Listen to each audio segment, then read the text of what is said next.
Graça e paz, irmãos. Bem-vindos ao nosso culto dessa noite. Que você seja grandemente abençoado. Quero partilhar da palavra do Senhor, iniciando esse culto. Palavra que está no Salmo 145. Salmo 145, nós vamos ler dos versículos 1 a 5, que diz assim: Eu te exaltarei, meu Deus e meu Rei. Bendirei o teu nome para todo o sempre. Todos os dias te bendirei e louvarei o teu nome para todo sempre. Grande é o Senhor e digno de ser louvado. Sua grandeza não tem limites. Uma geração contará a outra geração a grandiosidade dos teus feitos. Eles anunciarão os teus atos poderosos. Proclamarão o glorioso esplendor da tua majestade e meditarei nas maravilhas que fazes. Teto, vamos orar? Senhor, muito obrigado, Deus, por esse momento, Pai. Obrigado por podermos nos reunir e te adorar e te bendizer e glorificar o teu nome, Deus, e reconhecer toda a tua majestade, todo o teu esplendor, toda a tua beleza, e agradecer, Pai, pelo teu amor, pela tua fidelidade, pela tua provisão nas nossas vidas, nos sustentando em tudo aquilo que precisamos, Pai. Louvado seja o teu nome nesta noite. Que cada irmão e irmã, que cada pessoa que está assistindo esse culto possa realmente adorar ao Senhor de todo o coração. Abençoa-nos nesta noite, Pai, em nome de Jesus. Amém. Vamos louvar ao Senhor, vamos dizer a Ele com muita alegria que nós estamos aqui para adorá-lo de todo o nosso coração.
Aleluia, glória a Deus.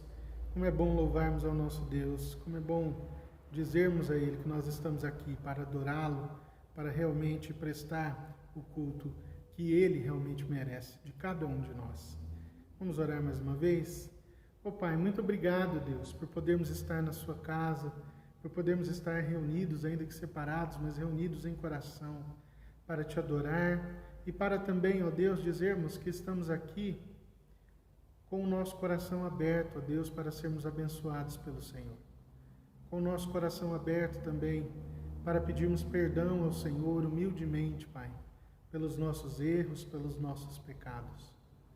Abençoa-nos nesta noite, Senhor.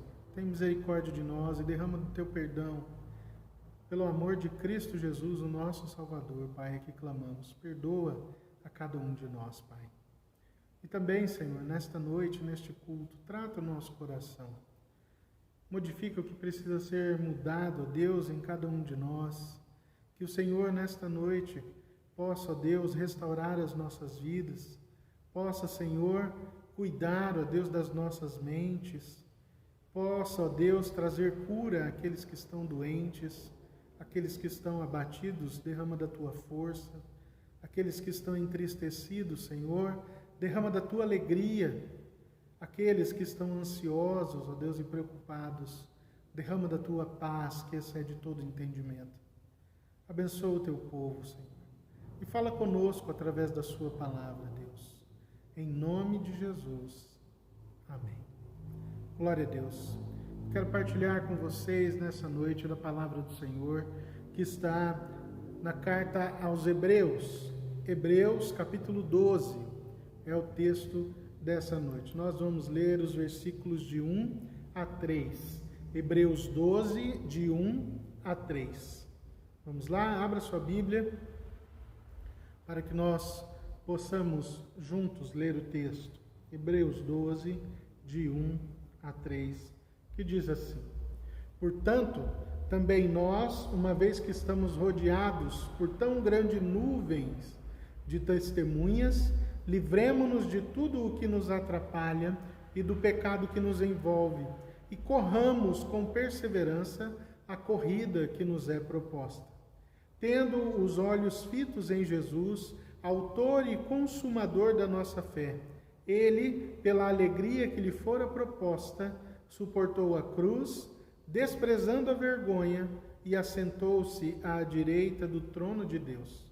Pensem bem naquele que suportou tal oposição dos pecadores contra si mesmo, para que vocês não se cansem nem desanimem. Até aqui. Vamos orar. Deus, derrama da tua graça agora sobre nós, Pai. Abra o nosso entendimento, toca o nosso coração, Senhor, a fim de que possamos absorver do desejo do Senhor através da sua palavra para as nossas vidas. Cuida de cada coração, de cada mente que está ouvindo agora, Senhor, esta mensagem, Pai. Abençoa-nos em nome de Jesus. Amém. Queridos, todos nós temos uma maneira singular no falar, na verdade, e também muitas vezes utilizamos figuras de linguagens para se referir à situação da nossa vida. Se você perguntar a alguém, eu tenho certeza que já ouviu isso, né? Pergunta a alguém: e aí, tudo bem? Como é que você está? Tudo firme? Ele vai dizer, na grande maioria das vezes, firme igual prego na areia. Isso é uma figura de linguagem, mas que indica o quê? Que o prego colocado sobre a areia, enfiado na areia, ele não tem firmeza nenhuma, ele não segura nada. O prego precisa estar na madeira ou numa parede, assim por diante. Eu até brinco com o pessoal da igreja que me responde dessa forma, e eu digo: não, prego na areia não, você deve estar firme na rocha.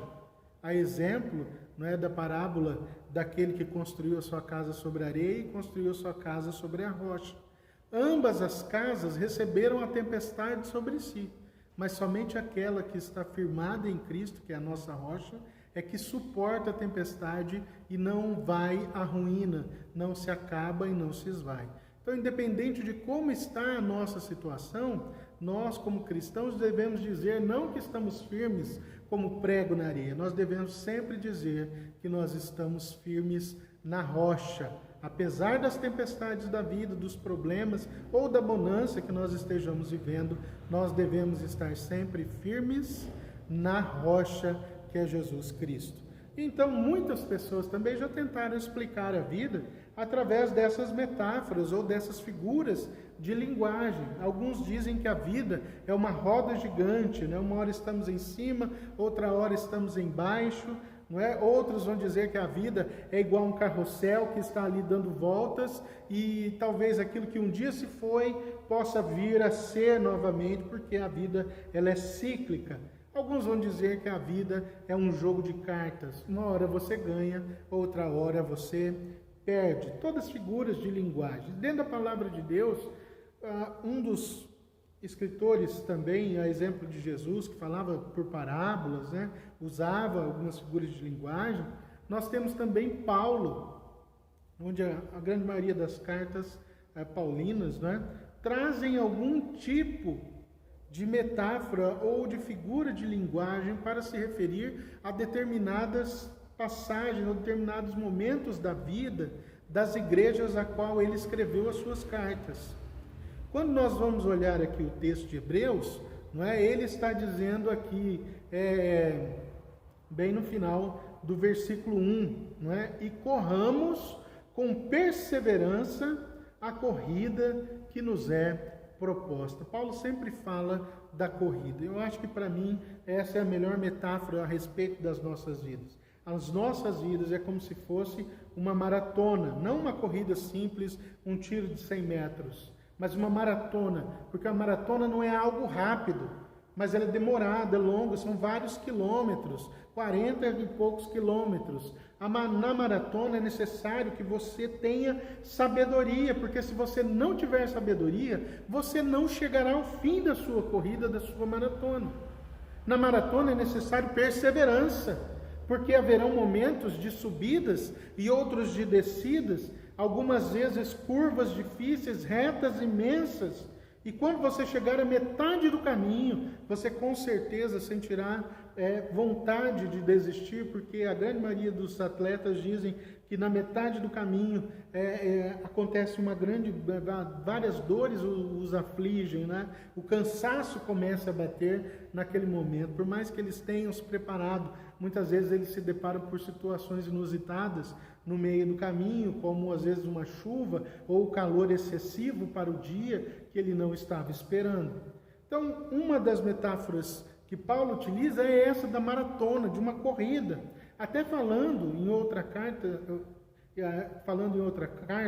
quando ele diz e escreve a Timóteo, ao seu fiel amigo Timóteo, né? Ele diz assim em 2 Timóteo, capítulo 4, versículo 7: Combati o bom combate, terminei a corrida e guardei a fé. E aqui ele utiliza de duas figuras de linguagem, né? Eu combati o bom combate. Uma é combate, a outra é completei a corrida, eu terminei a corrida. Então Paulo vai usar essas metáforas de soldados, armamentos e os atletas nas suas lutas e até mesmo nas corridas, não é? A carta aos Hebreus, ela não é atribuída a Paulo, né, a autoria paulina, mas ela se assemelha muito a tudo aquilo que Paulo escreveu. Antigamente se atribuía a Paulo, né, que Paulo havia escrito a carta aos Hebreus, não é? Mas aí depois isso muda e até hoje não há uma ideia conclusiva dizendo se foi Paulo, talvez tenha sido Barnabé ou até mesmo Apolo, não é? Mas isso não é possível de se dizer quem foi o autor plenamente da carta aos Hebreus, não é? Mas o autor de Hebreus aqui, ele compara a nossa vida, a nossa fé, a uma corrida a ser completada. Não uma corrida de velocidade de 100 metros, não é? Onde você se desgasta ali e acabou, mas uma maratona. A nossa vida se assemelha a isso. Se você parasse hoje para dizer através de uma figura de linguagem como está a sua vida até aqui, até esse dia de hoje, como é que você diria? Talvez alguns vão dizer, minha vida realmente ela não está na rocha, mas ela está como um prego na areia. a minha vida talvez eu esteja vivendo uma tempestade. Minha vida é como se eu estivesse no alto mar à deriva, perdido, porque eu não sei para onde vou, eu não sei o que eu estou fazendo. Como está a sua vida hoje? Como você descreveria através de uma figura de linguagem? Nessa noite eu quero conversar com vocês sobre a maratona da fé. A maratona da fé. O início aqui desse capítulo, do capítulo 12, ele está intimamente ligado ao capítulo anterior, que é o capítulo 11 de Hebreus, que vai falar sobre aqueles que deram exemplos de fé. Não é porque ele está iniciando aqui com essa conjunção, portanto, é a primeira palavra do versículo 1. Não é portanto, não é? Ele diz depois também nós, uma vez que estamos rodeados por tão grandes nuvens de testemunhas, não é? Então ele fala dessas pessoas que se tornaram exemplos de fé e que nos rodeiam. Eles são essas testemunhas. O capítulo anterior vai falar sobre cada herói da fé, que apesar das suas falhas, fazem parte do quadro de exemplos para as nossas vidas e como foi a maratona de fé de cada um deles. Como é que eles andaram com Deus? Se você vai vendo lá em capítulo 11, inicia lá atrás, lá no início mesmo, falando sobre Abel, que pela fé ofereceu um sacrifício que foi agradável a Deus. Ele ofereceu esse sacrifício pela fé. E nós sabemos da história de Abel, que foi morto pelo seu irmão Caim. E ele vai até Raabe, que era uma prostituta, mas que escondeu os espias para que eles não fossem mortos pelas pessoas da cidade. E com isso, ela teve uma recompensa por guardar esses espias. Então, todos eles, e de lá vem Noé, Abraão, né, seus filhos Isaque, Jacó e assim por diante. Todos eles, José, Moisés, todos dizendo. Obviamente, ele está dizendo desses exemplos de fé para nos encorajar e fala da vida desses homens. Então, depois de homens e mulheres, né, depois de nós vermos esses exemplos de fé, nós vamos então aprendendo para a nossa vida nesta noite sobre a maratona que está proposta para cada um. Como é que eu me preparo então para uma maratona? O que eu vou fazer para conseguir cruzar a linha de chegada e chegar bem? A primeira coisa a se fazer para se conseguir terminar a sua maratona de fé, a maratona da sua vida, é livrar-se de tudo aquilo que te atrapalha. Livre-se de tudo aquilo que te atrapalha. O versículo 1 nos diz assim que para corrermos essa maratona de forma adequada, nós precisamos nos livrar de todo o peso excessivo e de todo o pecado. Livremo-nos de tudo o que nos atrapalha e do pecado que nos envolve. É isso que diz o versículo 1. Na verdade, essa palavra de nos livrar, no grego, tem na mesma tradução, né, para alguém que coloca de lado uma roupa que ele não vai usar mais, ele está abandonando aquela roupa. Então, a corrida da fé, nessa corrida, nós precisamos deixar de lado tudo aquilo que nos atrapalha para corrermos, para chegarmos no grande prêmio, que é vivermos com Cristo. Eu preciso abandonar tudo aquilo que é peso, tudo aquilo que vai trazer problemas para a minha vida cristã. Eu preciso deixar não só o que está em mim mesmo, mas também aquilo que pode me atrapalhar lá no meio do caminho. Se alguma coisa se coloca no nosso caminho, na nossa maratona, nós devemos nos livrar daquilo, porque pode tirar o nosso foco. E segundo o texto aqui, o nosso foco é Cristo. Eu preciso fazer de tudo para alcançar a Cristo, para me parecer com Cristo em toda a minha vida, durante toda a minha maratona. E tudo que me impede de vê-lo, eu devo me livrar, eu devo tirar da minha vida. Muitas pessoas na maratona da fé, nas suas vidas, elas ficam lá pelo meio do caminho, sentados na beira do meio-fio, na sarjeta, não é? Tudo porque perderam o pique da corrida devido ao excesso de peso que eles carregavam. Tudo aquilo que nos afasta de Jesus deve ser evitado. O empecilho maior para a nossa corrida é o pecado. Se você deseja continuar em sua caminhada com Jesus, na sua maratona, é necessário que você abandone o pecado de uma vez por todas. Porque o pecado, ele vai minar as suas forças, vai fazer com que você não tenha perseverança na caminhada com Cristo e ele vai te derrubar. Amados, não há como querer correr carregando uma mochila cheia de pedras nas costas. Você já tentou fazer isso?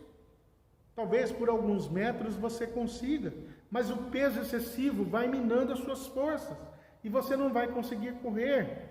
Primeiro você corre, depois você começa a ir mais devagar, a começar a andar, e aí de repente você está se arrastando pela vida. Tudo porque você não abandonou os pecados que você carrega diariamente. Tudo porque você não entregou a sua vida a Jesus verdadeiramente e continua carregando o peso excessivo da dor, daquela ferida imensa que ainda há no seu coração. Tudo porque talvez você não tenha realmente perdoado aquele seu familiar e você carrega essa mágoa dentro do coração. Tudo isso vai minando as nossas forças. É preciso humildade para reconhecer que nós somos pecadores verdadeiramente e que nós precisamos de Deus para nos ajudar na nossa vida, na nossa maratona de vida. Não carregue pecados. Abandone os pecados de uma vez por todas. Livre-se de todo pecado. E o único caminho para abandonar os pecados é a cruz de Cristo. Jesus nos chama a cada um de nós a carregarmos a nossa cruz. Quem quiser me seguir, tome a sua cruz e me siga.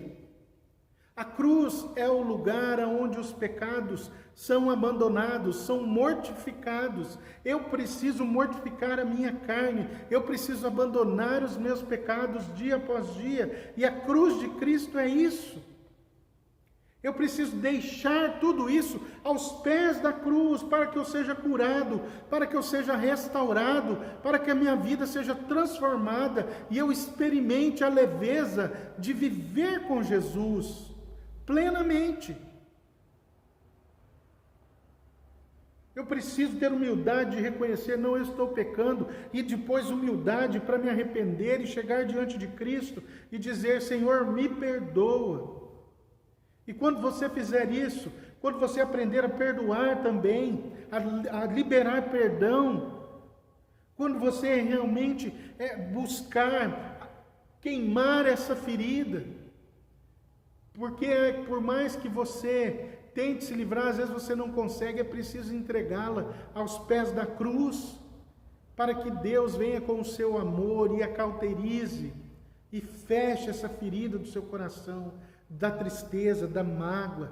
É preciso ser transformado e colocar aos pés da cruz, para que Deus te livre de ser uma pessoa irada, de ser uma pessoa a qual as outras não têm prazer em estar perto, porque só traz problema quando está junta.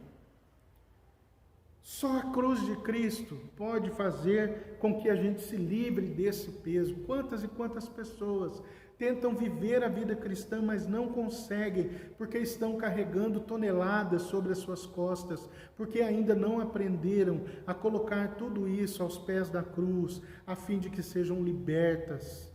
Talvez a sua vida esteja hoje na figura de linguagem comparada a uma tempestade, justamente porque você escolheu caminhos errados até aqui e não escolheu viver os caminhos de Deus. Seu casamento pode estar ruim por escolhas erradas, por caminhos errados e pecaminosos. Então abandone tudo isso. Abandone isso nessa noite diante de Deus, para que você possa correr e correr bem essa maratona da vida e chegar ao final da sua maratona e alcançar o prêmio dessa maratona. mas vivendo em pecado, vivendo com empecilhos, você não vai conseguir. Você vai abandonar a carreira. Você não vai permanecer nos caminhos do Senhor. É preciso que você tenha determinação nos treinos, na alimentação. É assim que acontece quando alguma pessoa corre, né? Um atleta vai correr, ele tem uma determinação diferente. Ele não come qualquer coisa, mas ele tem uma alimentação balanceada. Ele não chega só no dia e sai correndo. Ele vai correndo todos os dias, treinando, melhorando os seus treinos, mudando os treinos, para não ser pego de surpresa. A vida cristã é da mesma forma, amados, é dia após dia. Eu não posso deixar a minha vida de lado e achar que eu vou chegar no último dia e estarei com Cristo. Não tem como. Eu preciso realmente fazer a escolha de viver para Deus, de viver com Deus e de fazer a sua vontade. É no nosso dia a dia que nós vamos eliminando esse peso extra que nós estamos nas costas. Mas é necessário determinação de realmente se entregar a Jesus. É necessário determinação para a gente todos os dias resistir à tentação.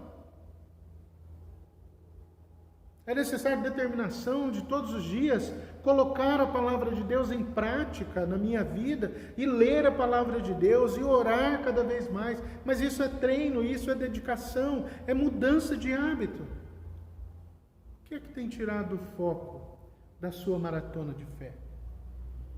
Para alguns pode ser a carreira profissional, porque para eles só o trabalho importa. Deus tem somente o resto. A família tem somente o resto. Talvez para outros é o dinheiro. A busca louca por dinheiro não deixa que eles venham adorar a Deus, que eles busquem a Deus verdadeiramente e vivem numa ilusão, achando que estão com Deus. Até mesmo o estudo excessivo, quando te tira da adoração de Deus, quando te tira do foco de Deus, ele se torna um peso para a sua caminhada cristã, para a sua maratona. O namoro, muitas vezes o namoro é um namoro fora da vontade de Deus, e isso te tira dos caminhos do Senhor. Então abra os seus olhos, preste bem atenção com quem você namora.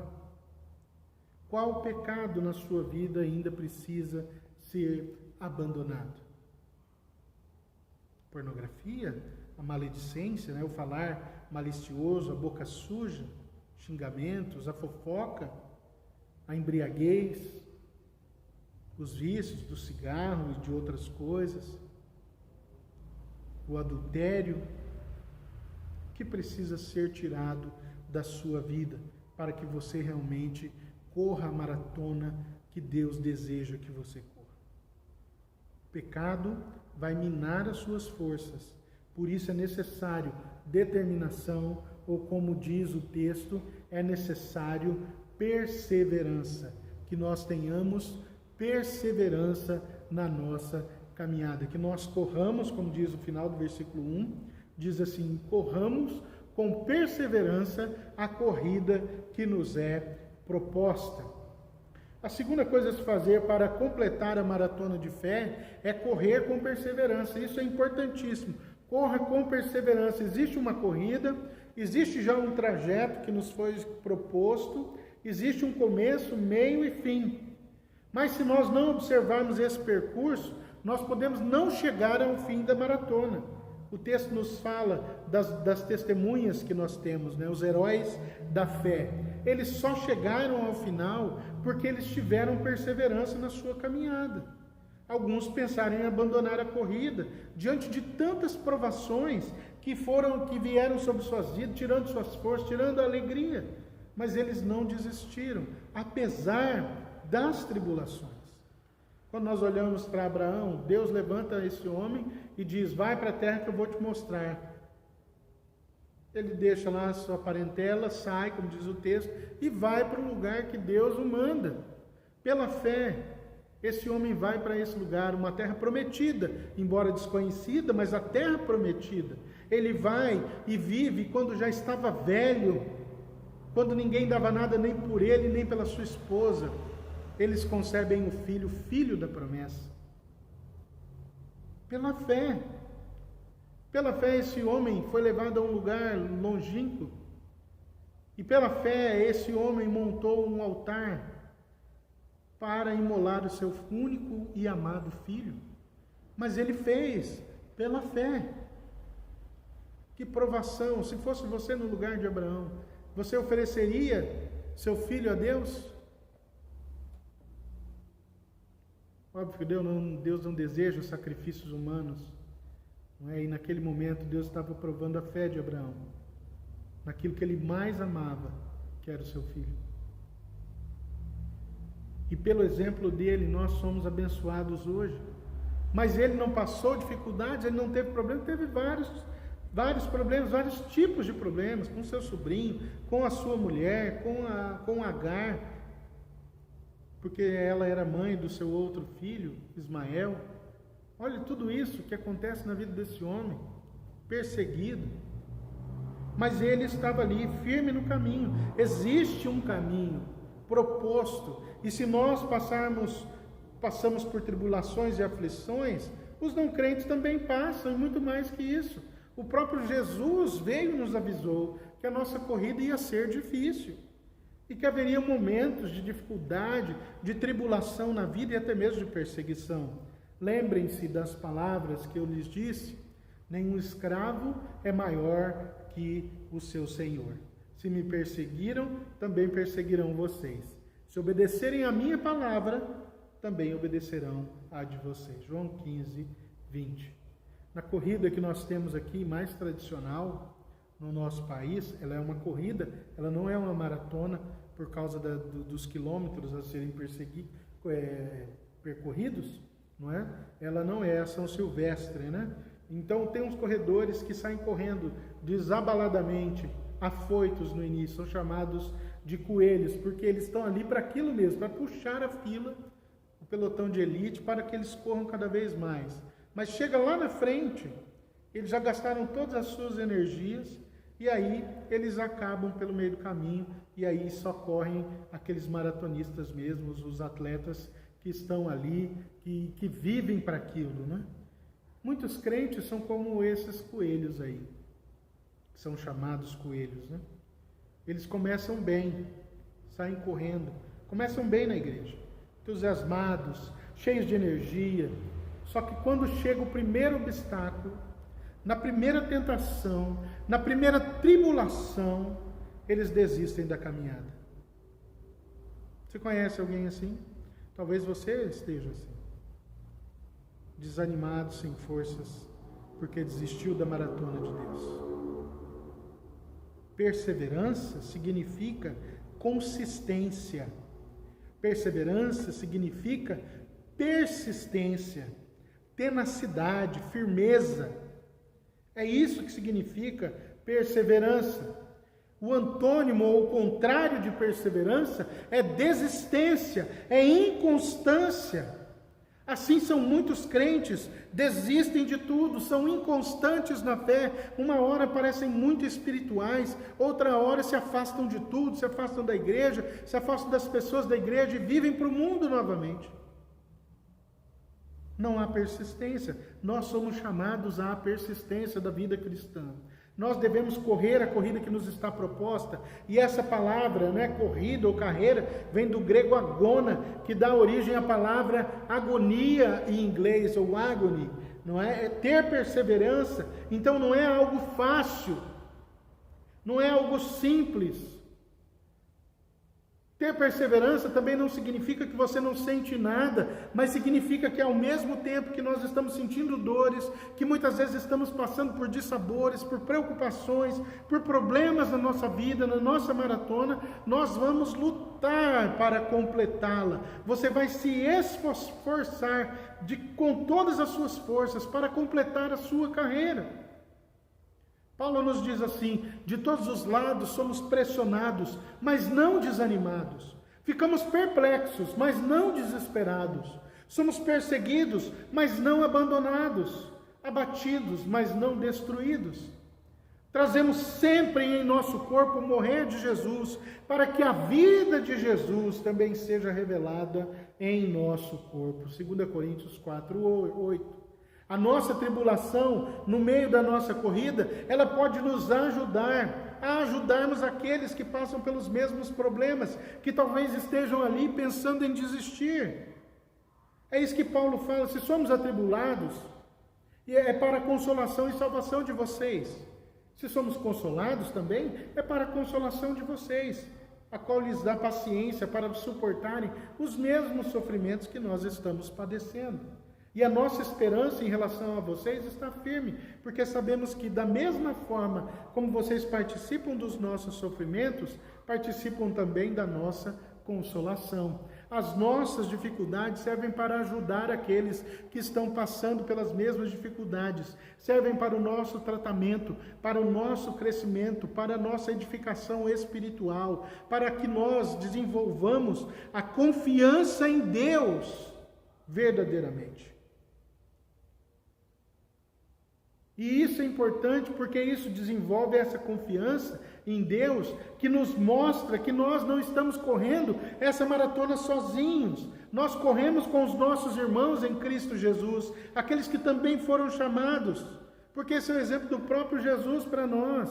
Mas nós também não estamos sozinhos, Jesus está conosco, o Espírito Santo está em nós, e Ele nos fortalece, e Ele ora por nós, e Ele nos abençoa, e Ele nos levanta quando estamos abatidos. Eu preciso crer nas promessas de Deus, para que eu não desanime no meio da minha corrida. Você está desanimado? Cansado, com medo nesse período agora da pandemia? Nesse meio agora eu já ouvi dizer de pessoas, que usaram uma figura de linguagem quando se referiram aos seus negócios, aos seus empregos, dizendo que os seus empregos ou os seus negócios estavam na UTI. Ou seja, quase para acabar, quase para terminar. Como está a sua vida nesse momento agora?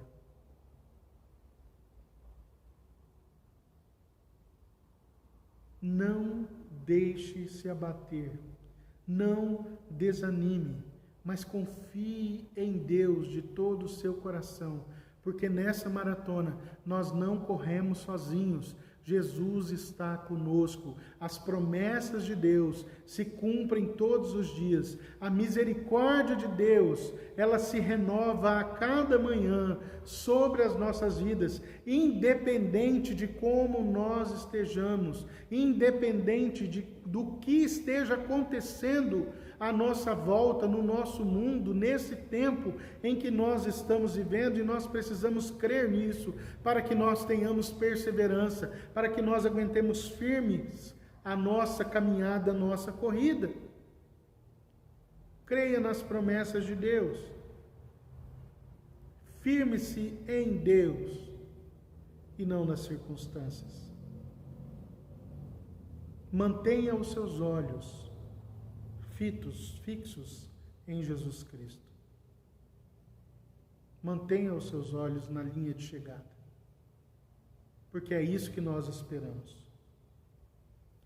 Um pastor ao qual eu tive o privilégio de ter uma palestra com ele, na verdade 2 dias de palestra, chamado Ziel Machado, ele se tornou um maratonista e ele corria 10 quilômetros, E aí, então não sei como é que fica essa questão de maratona, mas ele disse que corria 10 quilômetros, não é direto.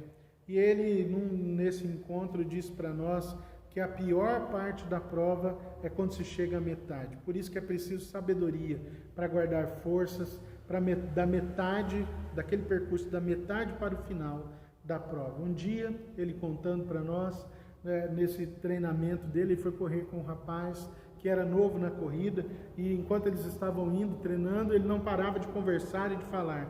Então, o pastor Ziel o advertiu, falou para ele: olha, não fica falando muito, porque se você continuar, você não vai terminar a corrida.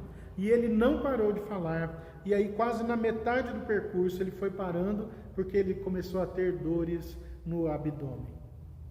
Então ele não ouviu aquilo que o pastor havia falado.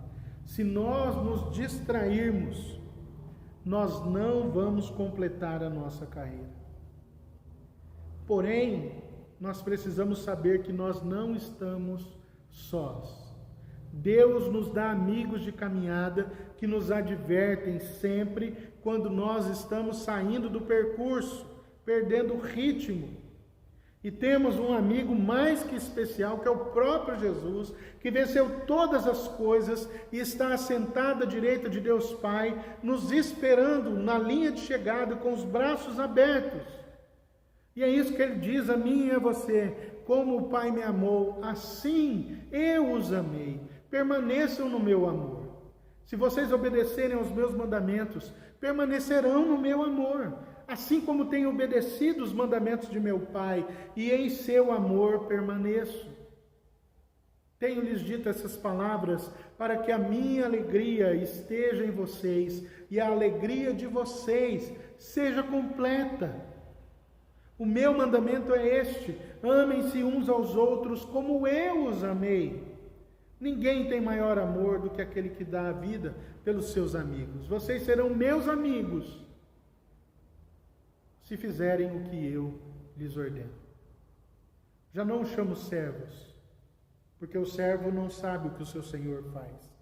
Em vez disso, eu os tenho chamado amigos, porque tudo o que ouvi do meu Pai, eu lhes tornei conhecido. Vocês não me escolheram, mas eu os escolhi para irem e darem fruto, e um fruto que permaneça, a fim de que o Pai lhes conceda o que pedirem em meu nome.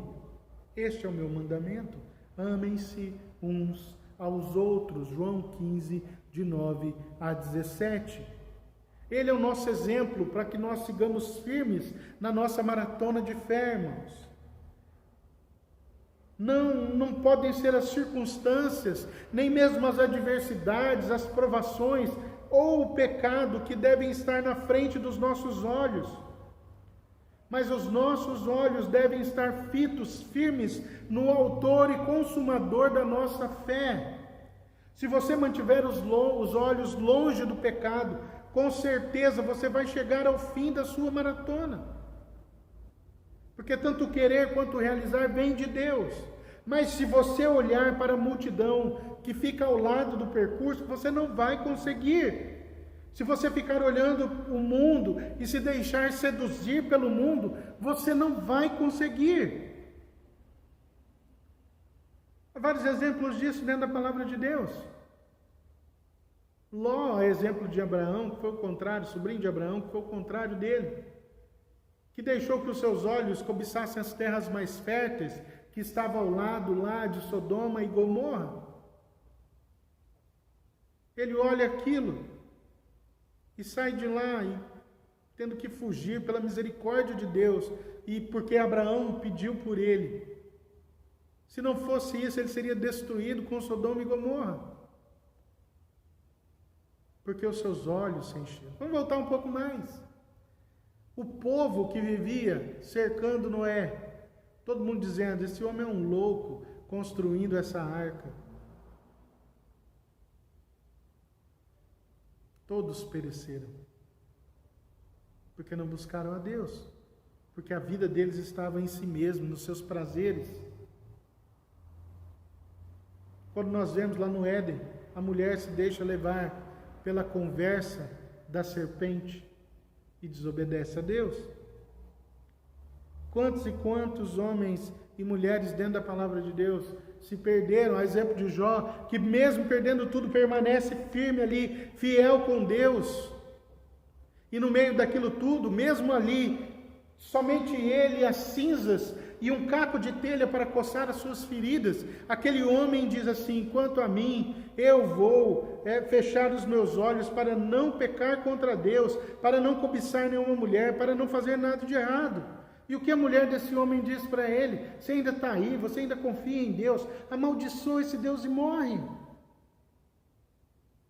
Ou como o Asaf no Salmo 73, quanto a mim, os meus pés quase resvalaram, quase que eu me perco em tudo isso. Por quê? Porque eu comecei a olhar a prosperidade dos ímpios, o quanto eles são bonitos, o quanto eles vivem uma vida bela, sem doença. Parece que nem doença chega perto deles. Eu queria uma vida assim, não essa vida difícil, uma vida complicada. Aí ele vê que o fim dessas pessoas são como as folhas secas. Eu preciso tomar cuidado com aquilo que eu fixo os meus olhos no mundo, no pecado, nas coisas. Isso são pesos que vão minar as suas forças na corrida para Deus. Eu preciso abandonar tudo isso. Aquilo que eu olho tem poder sobre mim. Aquilo que eu fixo os meus olhos tem poder sobre mim. Se os meus olhos estão fixos em Cristo, por mais adversidades que venham sobre minha vida, eu tenho a certeza de que eu estou no caminho certo. Quando os meus olhos estão perdidos e eu ainda olho para Cristo, eu vou dizer, talvez Cristo não seja tudo isso que eu vejo, não. Eu vou buscar outras coisas. É assim que acontece com muitos. Não firmam a sua caminhada em Deus. Não firmam. Quando nós nos deixamos nos aprisionar pelas preocupações, pelas dificuldades do nosso dia a dia, a nossa vida de fé vai perdendo a alegria. É claro, eu sei disso. A palavra também nos mostra. Quando Jesus vem andando sobre o mar, Pedro fala, não, deixa eu ir aí com o Senhor então. E Jesus diz, é só descer do barco. E então Pedro desce do barco, não é? E ele está olhando para Jesus, mas aí de repente ele começa a ver as ondas fortes, o balanço, o vento, e ele começa a afundar, lá no texto de Mateus 14:30. Por quê? Porque ele deixou de olhar para Jesus, de confiar em Jesus. Levantar os olhos para Jesus significa contar com a realidade do Deus invisível, olhar para o invisível e ainda assim ter fé para continuar. A ação prática do cristão faz parte disso, fixar os olhos em Cristo. E isso com certeza não significa que a gente fique parado olhando para uma cruz de madeira ou de metal. Não é isso que está dizendo, mas é o fato de que nós devemos permanecer ligados a Jesus o tempo todo. Não significa que muitas vezes a gente fique lá contemplando uma pintura de Jesus, de algum artista famoso. Talvez você pode ficar parado, isso é bom para meditação, mas não é isso. Nós vemos repetidamente olhar para Cristo, que as pessoas verdadeiras, aqueles homens e mulheres de fé, são aqueles que repetidamente olham para Cristo quando leem as suas Bíblias com devoção, quando escutam ali juntamente a palavra de Deus proclamada, e se encontram com os seus amigos de caminhada, membros da igreja a qual pertencem, para oração, para edificação. Amados, nós não estamos lidando com um Deus ausente, com um Deus que está lá só longe de nós. Nós estamos lidando com um Deus que nos ama. Nós não estamos lidando com um Deus que é falecido. Nós estamos lidando com alguém que vive junto conosco, com alguém que está esperando o tempo certo para descer e reinar plenamente. Todos nós vivemos pela força de Cristo, presente, real. O Espírito Santo que habita em nós, ele quer nos conscientizar de que em cada tribulação, em cada provação de fé, ele quer nos mostrar de que Jesus Cristo vive pessoalmente em nós. Quando nós tomamos da sua plenitude com graça sobre graça, quando nós vivemos hoje no poder do Senhor ressuscitado, nós concretizamos O que o evangelista declara acerca dos discípulos? A ninguém viram, senão Jesus, Mateus 17:8.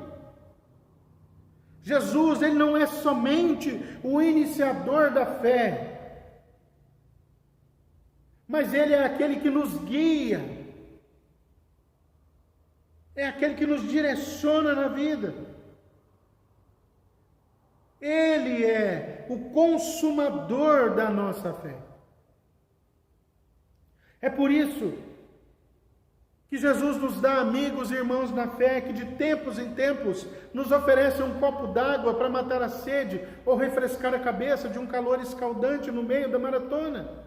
Amigos e irmãos que nos ajudam a levantar quando caímos, amigos que nos amparam na caminhada, que nos incentivam quando estamos esmorecendo. Isto é a igreja de Cristo, na qual Ele é o cabeça e é o exemplo, e é onde os nossos olhos devem estar fixos, presos. Porque é isso que nos diz o versículo 3. Nos diz assim: pensem bem naquele que suportou tal oposição dos pecadores contra si mesmo, para que vocês não se cansem nem desanimem. É isso que o texto nos diz: fiquem firmes, a carreira é longa, mas nós não estamos sozinhos. Abandonem o pecado e tudo que impedem de completar a carreira, e saibam que Cristo está com vocês, porque Ele morreu por vocês, e Ele vai dar forças para vocês, para que vocês não se cansem, nem desanimem no meio da caminhada, porque foi Ele quem nos garantiu e nos diz: venham a mim, todos os que estão cansados e sobrecarregados, e eu lhes darei descanso. É isso que Jesus nos diz. Ele oferece o descanso verdadeiro, o alívio para a alma, a cura da alma, a restauração das forças, da alegria e da paz que nós precisamos. Então não esmoreça, meu amado, não desista, mesmo em tempo de pandemia. Saiba, Deus está olhando por nós, Deus está cuidando de nós nesse momento. Não duvide. Por mais tribulações que você esteja passando, por mais dificuldades que você esteja passando, confie no Senhor. Confie no Senhor de todo o seu coração.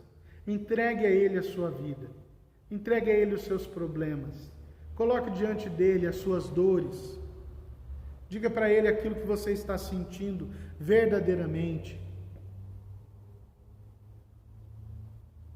Fale para Ele: Senhor, eu estou passando por isso. Diga para Ele: Pai, eu quero ser curado dessa mágoa que não tem fim no meu coração. Pai, eu quero ser curado da minha falta de perdão. Pai, eu quero ser curado do meu pecado. Eu quero ser transformado, restaurado. E você experimentará das dádivas de Deus na sua vida. Então, amados, que cada um de nós nessa noite possamos sair daqui, deste culto, desse momento de oração, de ouvir, de reflexão da palavra, sairmos daqui nessa noite, você aí na sua casa, que você encerre esse culto com a certeza de que você está trilhando o caminho proposto por Jesus Cristo para cada um de nós. Não se deixe vencer pelo mal, não se deixe vencer pelas situações, mas confie no Senhor. Persevere, apesar das aflições, e mantenha os olhos fixos em Jesus, que é o autor e consumador da nossa fé. Confie em Cristo de todo o seu coração, para que ao final da sua carreira você possa dizer como Paulo disse a Timóteo: combati o bom combate, completei a carreira e guardei a fé. Que Deus te fortaleça imensamente, que Deus restaure as suas forças, restaure a sua alegria, restaure a sua vida por completo, em nome de Jesus. Vamos louvar o Senhor mais uma vez. Vamos entregar a Ele a nossa vida. Vamos dizer para Ele: Senhor, abençoa a minha vida. Me fortaleça, Pai. Não me deixe esmorecer diante das provações. E logo depois nós iremos orar. Aleluia! Levanta a tua voz conosco agora e canta, querido. Cada vez que a minha fé é provada, tu me dás a chance de crescer um pouco mais. Aleluia! Cante ao Senhor nesse momento. Cada vez que a minha fé é provada, tu me dás a chance de crescer um pouco mais. Diga para Ele: as montanhas e vales, desertos e mares que eu atravesso, me levam para perto de Ti.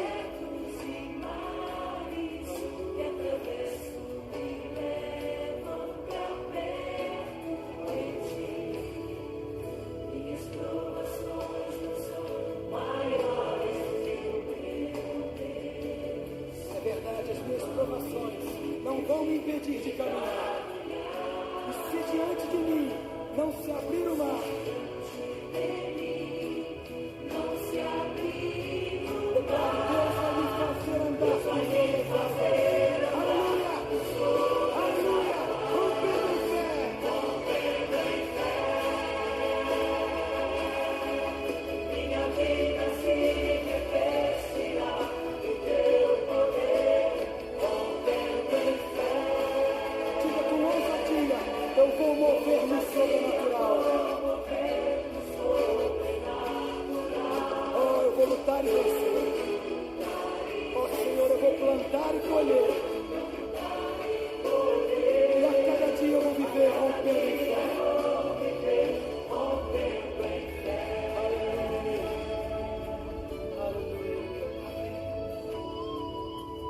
Cada vez que minha fé é provada, Me dá essa chance de crescer um pouco mais. me dás a chance de crescer um pouco mais.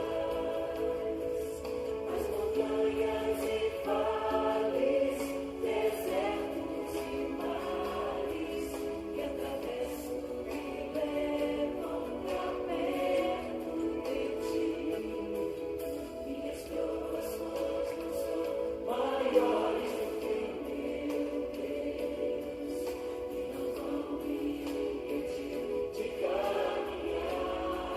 Declara ao Senhor: se diante de mim não se abrir o mar, oh, Deus vai me fazer andar por sobre as águas. Aleluia! Rompendo em fé. Minha vida se revestirá do teu poder, rompendo em fé. Com ousadia vou mover no sobrenatural, vou lutar e vencer, vou cantar e colher. A cada dia vou viver rompendo em fé. Agora com palmas, diga: rompendo em fé. Minha vida se revestirá do teu poder, rompendo em fé. Com ousadia vou mover no sobrenatural, vou lutar e vencer, vou cantar e colher. A cada dia vou viver rompendo em fé. Amém. Vamos orar. Senhor, muito obrigado, Deus, pela Tua palavra. Obrigado, Senhor, porque o Senhor traz a nossa memória de que nós não estamos sozinhos, Pai. De que o Senhor cumpre as Suas promessas de que jamais nos abandonaria. De que jamais, ó Deus, nos deixaria sozinhos nessa maratona que nós temos que percorrer, Senhor. Deus, nós te pedimos, ó Pai, que o Senhor tenha misericórdia das nossas vidas, porque somos fracos, porque falhamos inúmeras vezes, porque pecamos e acabamos, ó Deus, esmorecendo no meio da caminhada. Acabamos, ó Deus, perdendo as forças diante das circunstâncias contrárias, diante dos problemas da vida, diante dos problemas que vêm sobre as nossas famílias, sobre os nossos casamentos, os nossos relacionamentos, Pai. Deus, em nome de Jesus, o que nós clamamos nesta noite é para que o Senhor derrame porção dobrada da tua unção sobre o teu povo, Senhor, a fim de que nós sejamos restaurados, a fim de que nós sejamos curados de todo mal, a fim de que as nossas feridas sejam saradas, a fim de que os nossos relacionamentos, ó Deus, sejam consertados, a fim de que haja paz nos nossos lares, haja da tua provisão, Senhor, e que mesmo em meio às tribulações, nós saibamos agradecer ao Senhor por tantas bênçãos que o Senhor tem derramado sobre nós, que nós saibamos, ó Deus, ter perseverança e confiança de que o Senhor nos ama incondicionalmente e de que o Senhor está ao nosso lado para nos abençoar com o teu poder, Senhor. Abençoa o teu povo nesta noite, Pai. Derrama do teu amor, derrama da tua graça.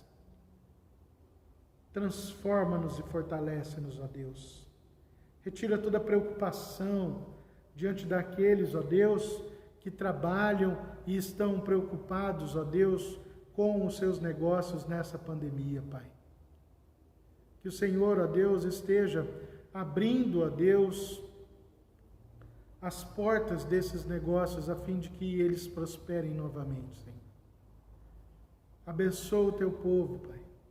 Cuida daqueles que estão empregados, cuida daqueles que perderam seus empregos, ó Deus. Sustenta.